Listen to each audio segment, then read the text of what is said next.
Aviation officials in China are still trying to explain an unidentified flying object seen in the skies above Shanghai last Saturday. The object was reported by several airline pilots in the area, and most of the time sightings like this can be explained, but there are some instances where there is no explanation. And here to talk about UFOs are Nick Pope, the former head of the British Defense Ministry's UFO investigative unit, Fife Symington, the former Arizona governor who claims he saw a UFO, James Fox, filmmaker and UFO investigator, and then Leslie Kean. She's the author of UFOs, Generals, Pilots, and Government Officials Go on the Record.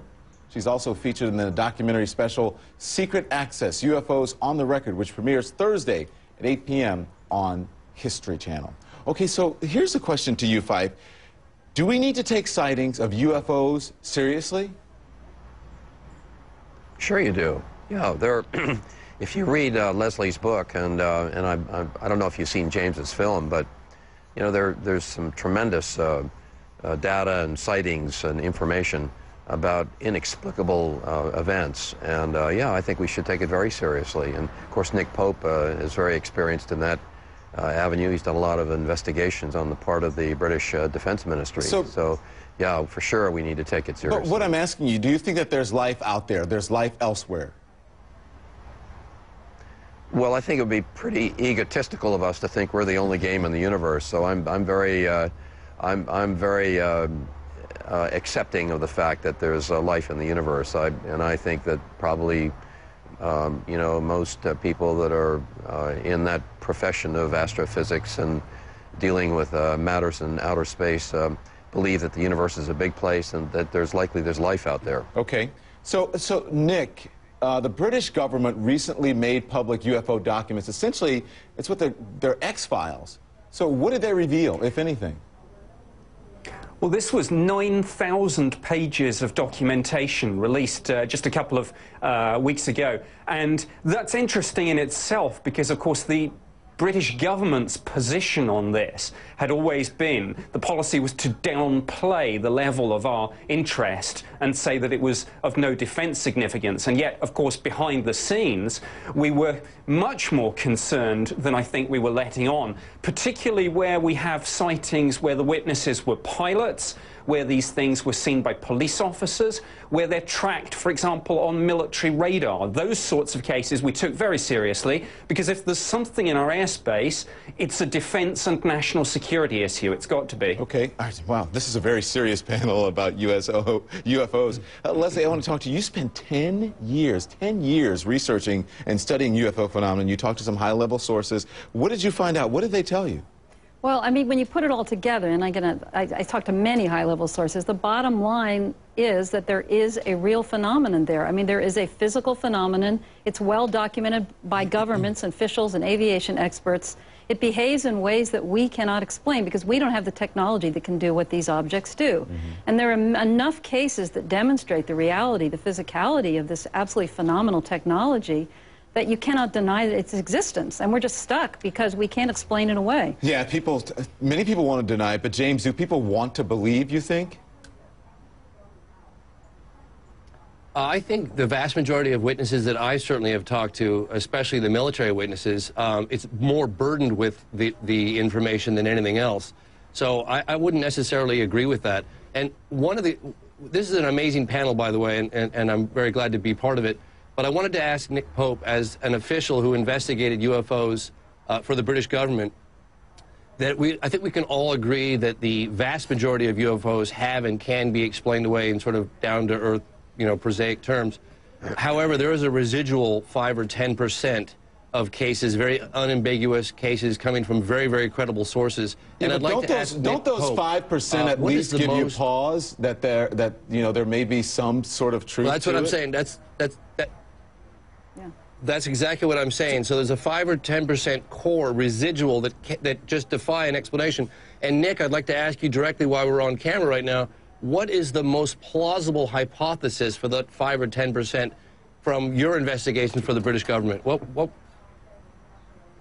Well, I honestly don't really know. The unknown means unknown, and you're quite right. A small proportion of the cases we couldn't identify, but we in the Ministry of Defence, we weren't clear whether we were dealing with foreign military aircraft or drones, perhaps some breakthrough technology, whether we were dealing with exotic atmospheric phenomena or whether we were dealing with something completely unknown. But I mean, the point remains, if these sorts of things are in our airspace, performing speeds and maneuvers that seem to go significantly ahead of anything that we've got, then we desperately need to know what they are. And of course, there are technology implications as well. That's one of the reasons why the Ministry of Defense was interested in this.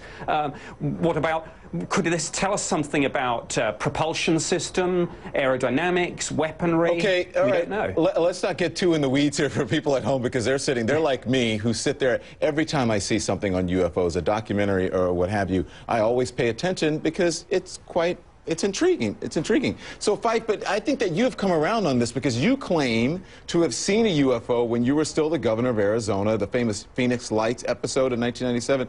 What did you see?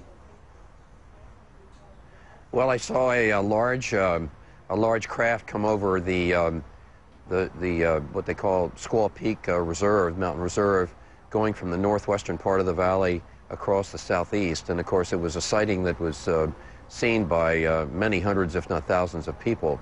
And it was an extraordinary moment. I mean, really, very profound. And I'd gone out there to see if I could see what was being reported on the radio, which was lights to the west.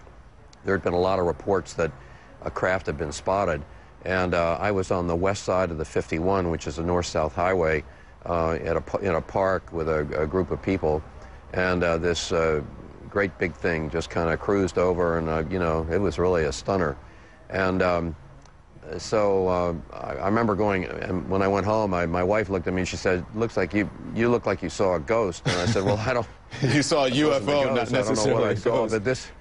Yeah. I said, this was something. So why did you ridicule it at first? Because you had your chief of staff dress up as an alien. Why were you a skeptic?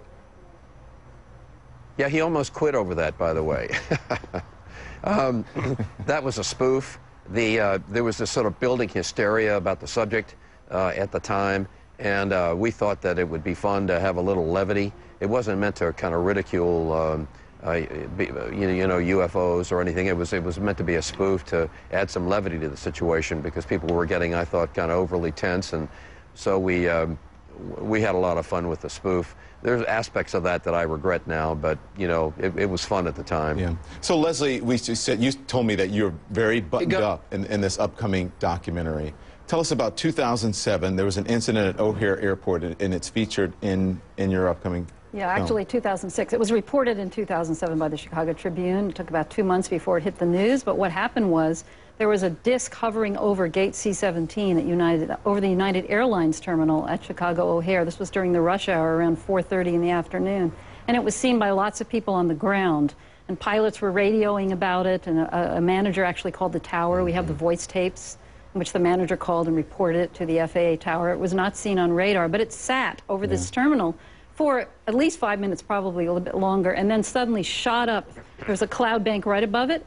Shot directly up through the cloud bank and cut a crisp hole in the clouds. Leslie, there's part of the controller tapes, I'm sure, that you're featuring in this upcoming UFO special on History Channel. But I recall listening to the tapes, and you hear one of the controllers, I believe it is, saying, "I'm not high and I'm not drunk." There's a saucer, exactly, a disc-shaped object reported in broad daylight, I believe, hovering right over C-17. Exactly. And it was a safety hazard. What was it there to explain? How do you explain it? Yeah, I'll let you ask, but how do you explain what happened? Well, I mean, we don't have an explanation for it. And the problem is that we don't have any official agency to step in like they did in the UK and investigate and let people know what happened. I mean, the witnesses certainly wanted to learn some more about it, but they were subtly given messages not to talk about it. Not one of them would go on the record with their names, which is a real indication of the way, you know, the stigma attached to this. And it was never investigated, and the FAA just sort of gave an implausible explanation. They told people it was weather, which it certainly was not. And that was the end of it. So we don't know what it was, but it was definitely some kind of metallic-looking disc that behaved in ways that we don't have technology that we can explain that. We had an agency that dealt with it, and then it was gotten rid of. We're going to talk about why. Much more on this in just a minute.